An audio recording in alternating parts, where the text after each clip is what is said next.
Hello good morning मेरो YouTube subscriber साथै सबैलाई भन्न चाहे आज फेरि पनि मेरो सेवाकाई है सङ्गतिको यात्रा मेरो छोटो अपलोड गरेको छु इन्जोय गर्नुहोला। आज चाहिँ हामी सिङथाङ एबिसी चर्च जाँदैछौँ अनि हेर्न सक्नुहुन्छ हाम्रो सिक्किमको जग्गाहरू ठाउँहरू सबै कुरा है तपाईले इन्जोय गर्नुहोला हेरेर। अनि मैले यहाँनिर प्रभुको वचन पनि लाएको छु, हजुरहरू सुनेर आशीषित बन्नुहोला। यो भिडियोहरू चाहिँ मैले रिमेम्बरको निम्ति अपलोड गरिरहेको छु। अनि आज हामी यसरी धेरैजना आमाहरू है सङ्गतिमा जान पाउँदा एकदमै खुसी छौँ।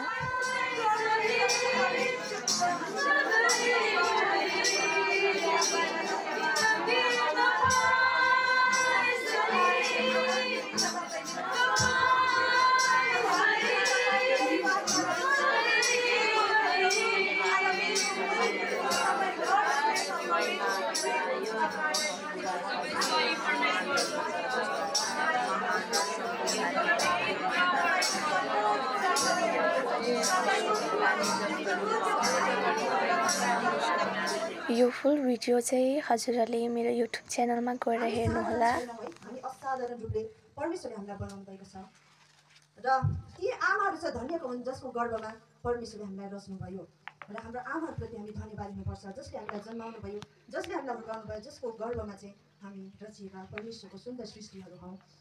र आज हामी यो सबै कुरा है हामी जान्दा जान्दै चिन्दै पनि हामीलाई है र हाम्रो टिबिसीका हाम्रो प्रेसिडेन्ट है रेभरेन्ड बिलु गुरुज्यू उहाँले सधैँ हाम्रो चर्चमा आएर भन्नुहुन्छ हामी धनी बाउको गरिबीमा केही कुरोको घटी भएको हामी जहिले पनि हामीले महसुस गर्नुपर्छौँ है। र त्यो चाहिँ किन भन्दाखेरि चाहिँ आज हामीले आफ्नो मूल्यलाई बुझ्नु चाहिँ कति जरुरी छ भन्ने कुराहरू यहाँबाट हामी बुझ्न सक्छौँ।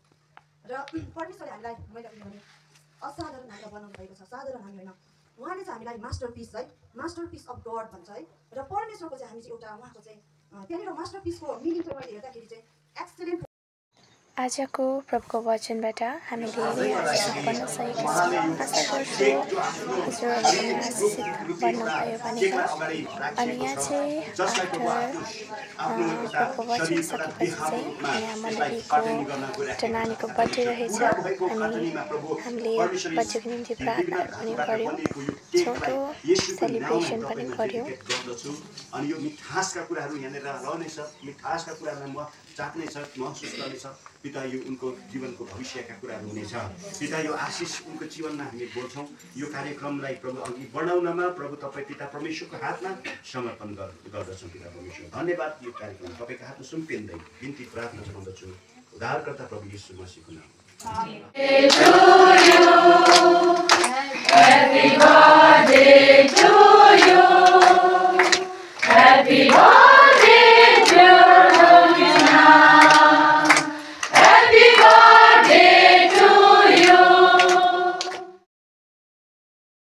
आफ्टर सङ्गति सकेपछि चाहिँ नानीको बर्थडेको निम्ति प्रार्थनाहरू गरेर छोटो सेलिब्रेसन गर्नुभएको रहेछ उहाँले है।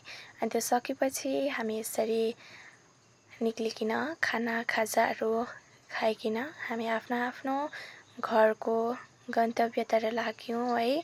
तपाईँले हेर्न सक्नुहुन्छ आजको दिन धेरै आशीषित बन्यो, एकदमै रमाइलो भयो है। नयाँ नयाँ ठाउँ जान पाउँदा है प्रभुको सङ्गतिमा हेर्न पाउँदा हामी धेरै खुसी भएका छौँ आजको दिनमा। अनि म आशा गर्छु मेरो यो भिडियोबाट हजुरहरू पनि आशिष बन्नुभयो भनेर। अनि हामी मजा आउँदैछ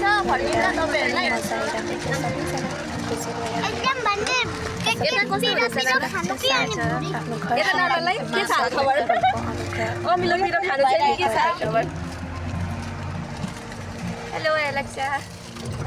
सो आजको लागि यति नै। हामी फेरि पनि भेट्छौँ नेक्स्ट ब्लगमा।